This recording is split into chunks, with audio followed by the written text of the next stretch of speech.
जैन, राजीव जैन, बिट्टू, ज्योति जैन, भूपेंद्र जैन, रचिल जैन, सुनील जैन, शिल्पा जैन, पंकज जैन, वंदना जैन, प्रियांश जैन, श्रियांश जैन, प्रियल जैन, अंशित जैन, अविरल जैन, विधि Jain, Arnav Jain, Riddhi Jain, F1U 114-115 Pitampura. Shri Arun Jain, Shrimati Rekha Jain, DU 28 Pitampura. Shri Suresh Chand Jain, Shrimati Shanti Devi Jain, Shri Sanjay Jain, Shrimati सपना Jain, Shri Naresh Jain, Shrimati Meenu Jain, Namit Jain, Paras Jain, DU 97 Pitampura. Shri Rajesh Jain चावल वाले, श्रीमती पुष्पा जैन, श्री अनुज जैन, श्रीमती तमन्ना जैन, श्री अमन जैन, श्रीमती मेघा जैन, FD 29 पीतमपुरा। श्रीमती बिरमा देवी जैन, धर्मपत्नी स्वर्गीय Shri Lalchand Jain, Shri Sunil Jain, Shrimati Kusum Jain, Shri Saurabh Jain, Shrimati Sonal Jain, Shri Mayank Jain, Shrimati Divya Jain, master Vihaan Jain, baby Maysha Jain, DU 43 Pitampura. Shri Hemchand Jain परिवार, Shri Pradeep Jain, Shrimati Ruma Jain, Shri Rajat Jain, Shrimati Anshu Jain, master Hridayansh Jain, FU 8 Pitampura. Shri Anil Kumar Jain, Shrimati Rekha Jain, Shri Kartik Jain, Shri Kunal Jain, F1U 137 Pitampura. Shri Santosh Jain, Shri Sanjay Jain, Shrimati Kavita Jain, कुमारी श्रावी जैन, श्री रजत जैन, DU 49 पीतमपुरा। श्री प्रकाश चंद जैन, श्रीमती चंद्रकांता जैन, श्री पंकज जैन, श्रीमती नीलम जैन, श्री सुशांत जैन, श्री दिव्यांश जैन, CU 76 पीतमपुरा। जय श्री ओम नमः सिद्धेभ्यः, जय श्री महावीराय नमः, जय श्री परम्पराचार्य गुरुवे नमः, जय श्री उमा स्वामी गुरुवे नमः, जय श्री शांति सागर गुरुवे नमः, जय श्री विद्यानंद गुरुवे नमः। मोक्ष मार्गस्य नेतारं भेत्तारं कर्म भूभृतां ज्ञातारं विश्वतत्त्वानां वन्दे तद्गुणलब्धये। मंगलं भगवान् वीरो मंगलं गौतमो गणी, मंगलं कुंद कुंदार्यो जैन धर्मोस्तु मंगलम।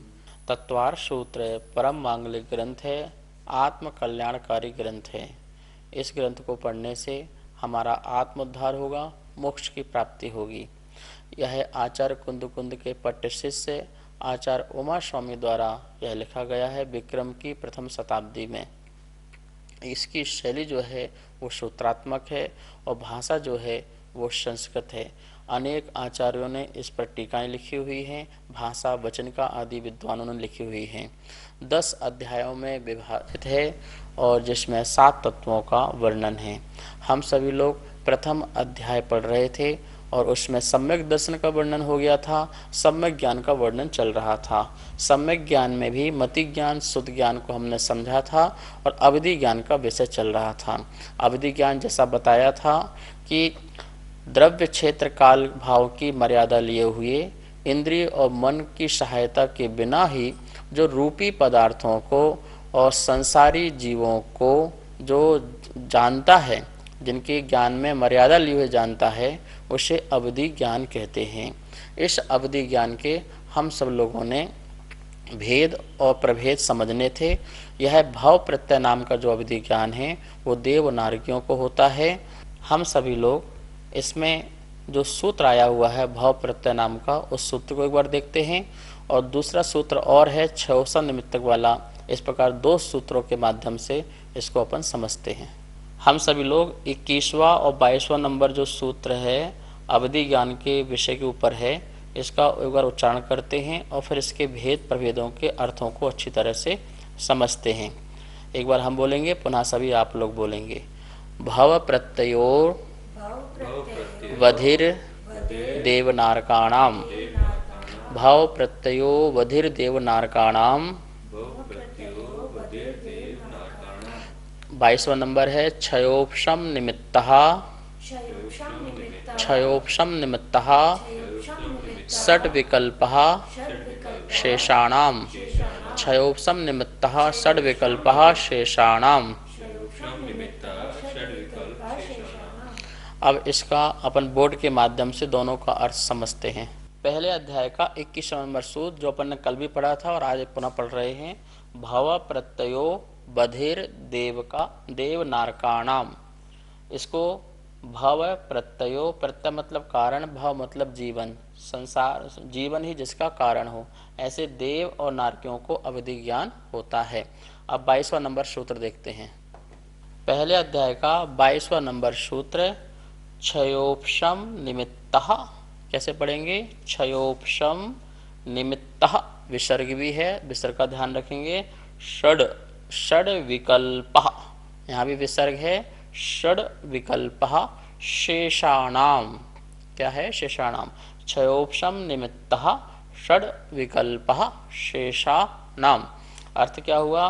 क्षयोपशम, जो कर्म के क्षयोपशम से प्रकट होता है ऐसा निमित्त अवधि ज्ञान। निमित्त मतलब कारण, क्षयोपशम के निमित्त से उत्पन्न होने वाला अवधि ज्ञान। तो क्षयोपशम मतलब यहाँ पर दूसरा नाम आता है गुण।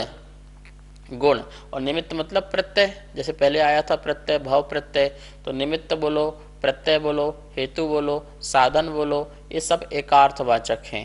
तो क्षयोपशम निमित्त का दूसरा नाम क्या हो सकता है? गुण प्रत्यय। गुण मतलब कोई गुण होना चाहिए, कोई क्वालिटी होना चाहिए। जैसे सम्यक दर्शन का गुण हो, सम्यक ज्ञान, सम्यक चारित्र का गुण हो, संयम हो, भावलिंगी हो, इस प्रकार से गुण होना चाहिए। बिना गुण के वह प्रकट नहीं होगा। तो गुण निमित्त ही जिसमें कारण हो वो अविधि ज्ञान कराएगा। गुण प्रत्यय अथवा क्षयोपशम निमित्त। यहाँ क्षयोपशम क्यों दिया है? अवधि ज्ञानावरण कर्म का क्षय और उपशम हो जाने के निमित्त से जो ज्ञान प्रकट होता है उसे अवधि क्षयोपशम निमित्तक अवधि ज्ञान कहते हैं। षड विकल्पः, ये कितने प्रकार का होता है? 6 प्रकार का। तो विकल्प मतलब प्रकार, भेद, टाइप्स। षड मतलब 6 प्रकार के होता है। किनको होता है? किनको होता है? शेषाणाम। देखिए सूत्र होते हैं जैसे कि राई के दाने में पूरा सागर समा दे, भर दिया जाए, उसका नाम होता है सूत्र। यहाँ देखो, यहाँ परिभाषा भी बता दी, ठीक है ना, कितने प्रकार का होता है ये भी बता दिया, और किनको होता है ये भी बता दी। मतलब इस छोटे से सूत्र में अपने इसको लिखना प्रारंभ करें तो पूरा एक पुस्तक बन जाए, लेकिन इसको संक्षेप में इतना बता दिया। यही महानता होती है सूत्र ग्रंथों की। शेषाणाम, शेष जीवों को। कौन से शेष जीवों को? 2 प्रकार के जीव तो वहाँ हो गए थे भाव प्रत्यय में, देव नारकाणाम। देव और नारकियों को भाव प्रत्यय नाम का अवधि ज्ञान होता है। अब यहाँ पर क्या है? शेषाणाम, शेष कौन बचे? मनुष्य और त्रियंच। तो मनुष्य और त्रियंचों को ये 6 प्रकार का अवधि ज्ञान होता है। चूंकि यहाँ सम्यक ज्ञान का प्रकरण चल रहा है तो ये क्षयोपशम निमित्तक जो विधि ज्ञान है कोई ना कोई गुण होना चाहिए, इस बात का ध्यान रखा जाएगा। अब इसके बारे में अपन थोड़ा समझते हैं। क्षयोपशम निमित्तक अवधि ज्ञान जो होता है कर्म के क्षयोपशम से होता है। तो इसका ये मतलब नहीं कि भाव प्रत्यय नाम का जो अवधि ज्ञान है वो कर्म के क्षयोपशम निमित्त से नहीं होता है। कर्म का क्षयोपशम तो चाहे भाव प्रत्यय नाम का हो चाहे गुण प्रत्यय नाम का हो, दोनों को ही अवधि ज्ञानावरण कर्म का क्षयोपशम होता ही होता है, उसके बिना नहीं होता है। यहाँ पर थोड़ा सा विशेष इसलिए बात कह दिया गया कि जो ये अवधि ज्ञान है ये इसको प्रकट किया जाता है साधना के बल से, सम्यक दर्शन आदि के बल से, चारित्र के बल से, संयम तप आदि के बल से जो प्रकट होता है। लेकिन देव और नारकियों को वहाँ इसलिए भाव नाम का प्रत्यय बोल दिया क्योंकि वहाँ तो जहाँ जन्म लेंगे उनको प्रत्येक देव देवियों को वह अवधि ज्ञान होगा ही होगा। लेकिन मनुष्य और त्रिंश पर्याय में ऐसा नहीं है। वहाँ पर किसी न किसी प्रकार की त्याग, तपस्या, सम्यक दर्शन की प्राप्ति आदि निमित्त बनेंगे, कारण बनेंगे, तो वहाँ पर ये अवधि ज्ञान प्रकट होगा। इसलिए यहाँ पर इसको क्षयोपशम निमित्त बोला है। इसका शास्त्रों में दूसरा नाम गुण प्रत्यय भी कहा गया है कि कोई न कोई विशेष गुण उस जीव पर होना चाहिए, तभी इसको ये अवधि ज्ञान हो सकता है। इस प्रकार से मुख्य 2 प्रकार से यहाँ अवधि ज्ञान बताया। वैसे अवधि ज्ञान जो है अनेक प्रकार के भी होते हैं, जिसे अपन बोर्ड के माध्यम से समझते हैं। तो यहाँ देखिए सूत्र अपन ने जो 21वां 22वां नंबर का सूत्र पढ़ा है उसकी यहाँ पे समरी बता रहे हैं। अवधि ज्ञान, और अवधि ज्ञान में जो ये 3 ज्ञान आप समझिए, देशावधि, परमावधि और सर्वावधि। अभी इनका आपको अर्थ बताएंगे। अवधि ज्ञान को अपन 3 भाग कर लेते हैं। देश अवधि, परम अवधि और सर्व अवधि। अवधि मतलब मर्यादा, इसमें ज्ञान जोड़ लेना, देशावधि ज्ञान, परमावधि ज्ञान और सर्वावधि ज्ञान। अपन ने अभी जो 2 सूत्र में पढ़े हैं वो देशावधि ज्ञान के भेद पढ़े हैं। किसके पढ़े हैं? देशावधि। देश मतलब एक देश, सर्व देश तो यहाँ होगा, ठीक है ना। एक देश ज्ञान जो है द्रव्य क्षेत्र काल भाव से रूपी पदार्थों को जाने इंद्रिय मन की सहायता के बिना, उसे देशावधि ज्ञान कहते हैं। और वो भाव प्रत्यय और गुण प्रत्यय, गुण प्रत्यय का नाम क्या बताया था? क्षयोपम निमित्त। इस प्रकार से इसके 2 भेद होते हैं। कितने भेद होते हैं? भाव प्रत्यय और गुण प्रत्यय। अब आप देखिए, अपन ने जो 22वां नंबर जो सूत्र पढ़ा है उसमें षड विकल्पः, क्या सूत्र पढ़ा है? षट विकल्पः। तो जो गुण प्रत्यय है या क्षयोपम निमित्त अवधि ज्ञान है उसके 6 भेद होते हैं। कितने भेद होते हैं? 6। यहाँ लिखा है, शब्द पढ़िए, अनुगामी, अनुगामी, वर्धमान, हीयमान, अवस्थित, अनवस्थित। बिल्कुल घबराना नहीं, ये कोई कठिन शब्द नहीं है, इन शब्दों में ही इनका अर्थ छिपा हुआ है। फिर से देखिए, अनुगामी, अनुगामी, वर्धमान, हीयमान, अवस्थित और अनवस्थित। ये बोर्ड आपको समझ में आ गया होगा। अब इन सब के अर्थों को अपन समझते हैं। देशावधि जो अवधि ज्ञान है उसके अपन मुख्य 2 भेद किए, भाव प्रत्यय और गुण प्रत्यय। पहले अपन तीनों अवधि ज्ञान कर समझते हैं। देश अवधि का मतलब होता है देश, एक अंश, मतलब कि बहुत सारा कोई चीज़ है उसमें थोड़ा सा जो ज्ञान है उसको अपन एक देश कहते हैं, ठीक है ना। तो वह एक देश ज्ञान, अवधि ज्ञान। परम अवधि मतलब उससे भी ज़्यादा, उससे भी बहुत ज़्यादा जो ज्ञान है, उत्कृष्ट जो है, और मर्यादा बढ़ा, द्रव्य की मर्यादा बढ़ा दो, क्षेत्र की और मर्यादा बढ़ा दीजिए, काल की और मर्यादा बढ़ाइए, भाव पर्यायों की और मर्यादा बढ़ा दीजिए, उसे कहेंगे अपन परम अवधि ज्ञान। और सर्वावधि ज्ञान, उसमें और ज़्यादा बढ़ा दीजिए, केवल ज्ञान के नीचे लेने का, केवल ज्ञान से तुलना नहीं करने का। सर्वावधि मतलब केवल ज्ञान नहीं, उसके नीचे। तो उसमें और भी द्रव्य, क्षेत्र, काल, भाव और ज़्यादा पदार्थों की संख्या बढ़ जाएगी, उसकी काल मर्यादा बढ़ जाएगी, क्षेत्र बढ़ जाएगा, पर्याय बढ़ जाएंगी। तो इसका मतलब सर्व अवधि ज्ञान। ध्यान रखना, देश अवधि जो ज्ञान है वो चारों गतियों के जीवों को हो सकता है। संगी पंचेंद्रिय पर्याप्त। क्या सभी संगी पंचेंद्रिय पर्याप्त हो सकता है? तो हाँ, देव और नारकियों को सबको हो सकता है। मनुष्य त्रियंच में जो इसकी योग्यता रखते हो उनको हो सकता है। परमावधि और सर्वावधि नियम से सम्यक दृष्टि को होगा। तो क्या सारे सम्यक दृष्टि को हो जाएगा? बोले नहीं, जो मनुष्य सम्यक दृष्टि है उनको होगा। तो जो मनुष्य सारे सम्यक दृष्टि सब उनको हो जाएगा? बोले नहीं, जो संयम धारण करेंगे उनको होगा। तो क्या सभी संयमियों को हो जाएगा? नहीं, जो भावलिंगी हैं, परिहार, जो विशुद्ध चारित्र को धारण करने वाले हैं उनको होगा। तो क्या सभी विशुद्ध चारित्र वालों को हो जाएगा? उनमें भी नहीं। जिनका अवधि ज्ञानावरण कर्म का क्षयोपम होगा, विशेष योग्यता रखेंगे, उन जीवों को हो जाएगा वो परम अवधि और सर्व अवधि। एक बात और ध्यान रखना, परमावधि और सर्वावधि ज्ञान चरम शरीरी वालों को होता है। चरम शरीरी का मतलब होता है जिनका उसी भाव से मोक्ष होगा, उसी भाव से मोक्ष होगा, उन्हीं को ही ये परम अवधि या सर्वा अवधि नाम का क्या होगा? ज्ञान होगा। ठीक है ना, यह बात ध्यान रखना। मतलब उस भाव से उनका मोक्ष जरूर होगा, लेकिन अवधि ज्ञान के बल से होगा ऐसा नहीं। वो तो शुद्ध ज्ञान के बल से ही मोक्ष केवल ज्ञान की प्राप्ति होती है। अब देखिए यहाँ पर क्या लिखा है, देशावधि ज्ञान जो अपन ने पढ़ा था उसके 2 भेद, भाव प्रत्यय और गुण प्रत्यय। क्या लिखा है? नरक आदि भाव ही जिसका कारण हो वह भाव प्रत्यय है। ये पर्याय ही कारण है, देवगति नरगति ही कारण है, ऐसा वह ज्ञान वो भाव प्रत्यय। गुण प्रत्यय में क्या लिखा है? सम्यक दर्शन आदि विशुद्ध आदि जो गुण हैं जो कारण हो वह क्षयोपम निमित्त या गुण प्रत्यय नाम का अवधि ज्ञान होता है। अब देखिए, जो गुण प्रत्यय अवधि ज्ञान है अपन ने उसके जो 6 भेद पढ़े हैं, आपको स्लाइड में दिखाई दे रहे होंगे, वो 6 भेदों को अपन थोड़ा सा जानते हैं। क्या लिखा है? गुण प्रत्यय अवधि ज्ञान के 6 भेद कौन कौन से हैं? आपको पूरा स्पष्ट दिखाई दे रहा होगा। अनुगामी, अनुगामी, वर्धमान, हीयमान, अवस्थित और अनवस्थित। ठीक है, क्या लिखा है अनुगामी के आगे?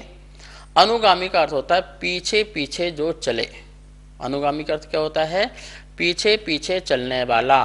तो एक जीव एक क्षेत्र से दूसरे क्षेत्र में जाए तो उसका अविधि ज्ञान छूटे ना, उसके साथ रहे। क्षेत्र से क्षेत्रांतर होने पर भी अविधि ज्ञान छूटे ना। भाव से भावांतर होने पर भी एक भाव से दूसरे भाव में जाएं तो वहां भी अविधि ज्ञान ना छूटे, उसको बोलते हैं अनुगामी नाम का अविधि ज्ञान। कौन सा? अनुगामी गुण प्रत्यय नाम का अविधि ज्ञान कहलाएगा, जो जीव के साथ साथ रहे, छूटे ना। उसे कौन कहेंगे अपन? क्षेत्र से क्षेत्रांतर, भाव से भावांतर। ठीक है ना। और इस अनुगामी के भी तीन भेद होते हैं, इसको आप आगे देखेंगे। अभी अपन एक एक शब्द कर देखते हैं। अनुगामी जो उसी भाव में रहे, अन्य क्षेत्र में ना जाए और अन्य भाव में ना जाए। जैसे मान लो मैं भरत क्षेत्र में हूँ और मैं विदेश क्षेत्र में चला जाऊँ, तो हाँ विदेश क्षेत्र में जाऊँ तो मेरा अविधि ज्ञान छूटे ना। जैसे कुंदकुंदाचार्य मान लो गए वहाँ पर और मान लो उनको मान लो अविधि ज्ञान हो, तो भरत क्षेत्र से विदेश क्षेत्र जाएं तो उनका अविधि ज्ञान छूटेगा नहीं। ऐसा एग्जाम्पल, फॉर एग्जाम्पल। लेकिन अनुगामी क्या है? जिस क्षेत्र में रहो तो उसी क्षेत्र में रहेगा, अन्य क्षेत्र में जाएंगे तो फिर हो जाएगा वो ज्ञान छूट जाएगा। ऐसे ही एक भाव में रहा, दूसरे भाव में जाएंगे तो वो छूट जाएगा। वो अनुगामी मतलब जो पीछे साथ साथ ना जाए, उसे क्या कहेंगे? अनुगामी। समझ में आ गया ना कितना सरल अर्थ है? हमको कठिन शब्द लगते हैं लेकिन अर्थ बहुत सरल है। फिर कह दिया है वर्धमान। वर्धमान मतलब बढ़ता हुआ। जैसे बोलो भगवान महावीर स्वामी का नाम क्या लिखा? वर्धमान। जैसे जन्म हुआ, धन संपत्ति वैभव यश कीर्ति सब बढ़ने लगी माता पिता की, तो उसका नाम क्या रखा? उनका नाम वर्धमान। तो जो अविधि ज्ञान क्या बढ़ता हुआ हो, कैसा हो? बढ़ता हुआ। जैसे चंद्रमा की एक एक कलाएं प्रतिदिन बढ़ती हैं, ऐसा अविधि ज्ञान उनका द्रव्य क्षेत्र काल भाव में जो मर्यादा आती है उसकी सीमाएं बढ़ती जाएं, और अधिक द्रव्य को जाने, और अधिक क्षेत्र को जाने, और अधिक काल में जाने, और अधिक पर्यायों को जाने। तो जो अविधि ज्ञान क्या हो? वर्धमान, बढ़ने वाला हो, वो अविधि ज्ञान कौन सा कहलाएगा? वर्धमान गुण प्रत्यय नाम का अविधि ज्ञान कहलाएगा। फिर लिखा है हीमान। ही मतलब हीन। जो अविधि ज्ञान हीन होता जाए, चंद्रमा की कलाओं की एक एक कला की तरह छोटी छोटी होती जाएं। आप देखते हैं ना शुक्ल पक्ष में कलाएं बढ़ती हैं और कृष्ण पक्ष में कलाएं घटती हैं। तो कलाएं घटने के जैसे ही वो ज्ञान भी क्या हो? घटता हुआ हो। कम द्रव्य को जानने लगे, कम क्षेत्र को, कम काल को, कम भाव को, रूपी पदार्थों को जानने लगे, उसे कौन सा ज्ञान कहेंगे? हीयमान गुण प्रत्यय नाम का अविधि ज्ञान। फिर क्या लिखा है? अवस्थित। क्या लिखा है? अवस्थित। अवस्थित का मतलब क्या होता है? ना घटे और ना बढ़े। जैसे शरीर में तिल हो गया, ना घटे और ना बढ़े, वो जैसा है वैसा ही रहे। तो जितना ज्ञान हो गया अविधि ज्ञान, जानने की जितनी मर्यादा बन चुकी, सीमा बन चुकी, लिमिटेड बन चुका है, वो उतना ही रहे, ना घटे और ना ही बढ़े। उसे कहते हैं अवस्थित, मतलब वो स्थित हो गया। और फिर दिया है छठवां नंबर का अनवस्थित, जो घटता बढ़ता रहे। क्या हो? जल की धारा, समुद्र की धारा घट रही है और बढ़ रही है, छोटी होती है उछाल और बढ़ती है। तो जो ऐसा ज्ञान जो है कभी ज़्यादा जान ले और कभी कम जान ले, तो उस अवधि ज्ञान को कौन सा ज्ञान कहेंगे? अनावस्थित गुण प्रत्यय नाम का अवधि ज्ञान। अब यहाँ पर थोड़ी सी व्यवस्था देखेंगे। जो अपन ने पहला पढ़ा है अनुगामी अनुगामी, इसके भी तीन तीन भेद होते हैं। यहाँ आपको दिखाई दे रहा होगा स्लाइड में, देखिए ध्यान से क्या लिखा है?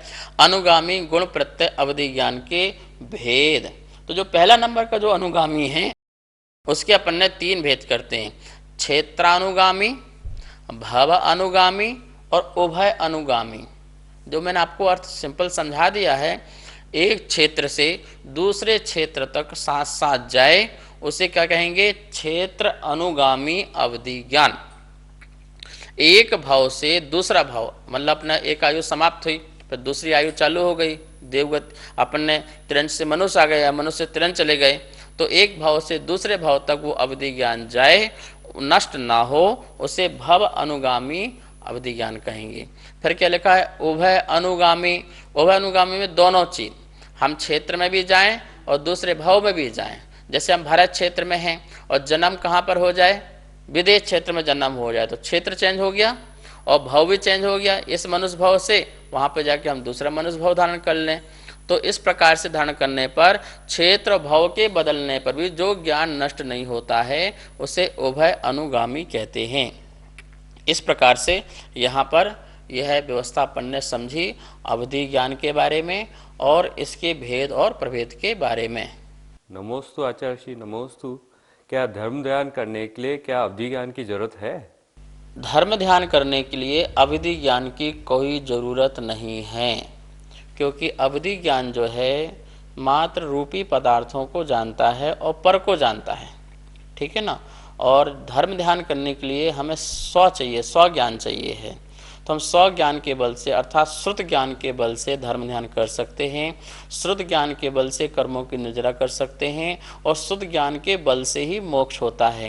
किसी को भी अवधि ज्ञान मना परे ज्ञान के बल से मोक्ष नहीं होता है। जब भी मोक्ष होगा वो शुद्ध ज्ञान के बल से निर्विकल्प होंगे और मुक्ति की प्राप्ति होगी। तो धर्म ध्यान करने के लिए बिल्कुल भी अवधि ज्ञान मना परे ज्ञान, जो सोच रहे होंगे काश मुझे भी यह ज्ञान मिल जाए, तो क्या करोगे, पर देखोगे ये जड़ पदार्थ दिखाई देंगे, संसारी जीव दिखाई देंगे, आपकी आत्मा दिखाई नहीं देगी, ठीक है ना।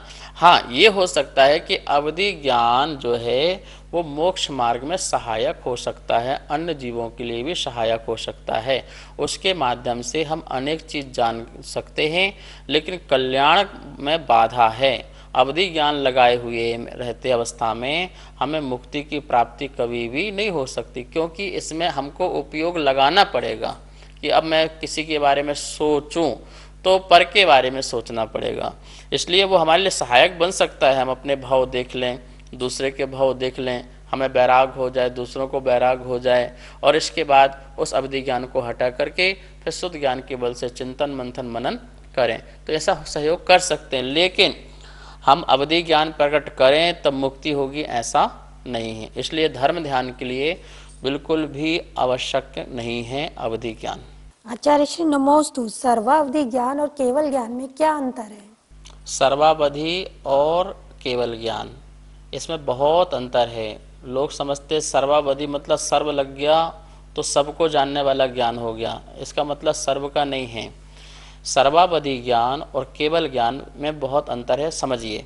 पहली बात तो सर्वावधि ज्ञान जो है वो अवधि ज्ञानावरण कर्म के क्षयोपशम से प्रकट होता है, और जो केवल ज्ञान जो है वो केवल ज्ञानावरण कर्म के क्षय से, क्षयोपशम से नहीं, क्षय से, पूरा कर्म क्षय हो जाए, नष्ट हो जाए तो प्रकट होता है। पहला अंतर तो ये है। दूसरा अंतर ये है, सर्वावधि ज्ञान जो है वो असंख्यात को जानता है, असंख्यात तक असंख्यात पदार्थ, उसका क्षेत्र, उसका एरिया, उसकी काल, उसका टाइम लिमिट, वो जो कुछ भी है वो असंख्यात को जानता है। लेकिन जो केवल ज्ञान का जो ज्ञान है, आत्मा की जानने की जो शक्ति, पूर्ण शक्ति है, वो अनंत को जानती है, अनंत पदार्थ के अनंत पर्याय को जानती है।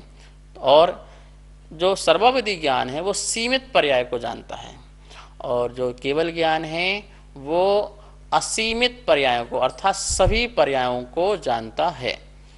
सर्वावधि ज्ञान जो है वो क्रम से जानता है, एक को जाना, फिर दूसरे को जाना, फिर तीसरे को जाना। ज्ञान की शक्ति में थोड़ी हीनता है।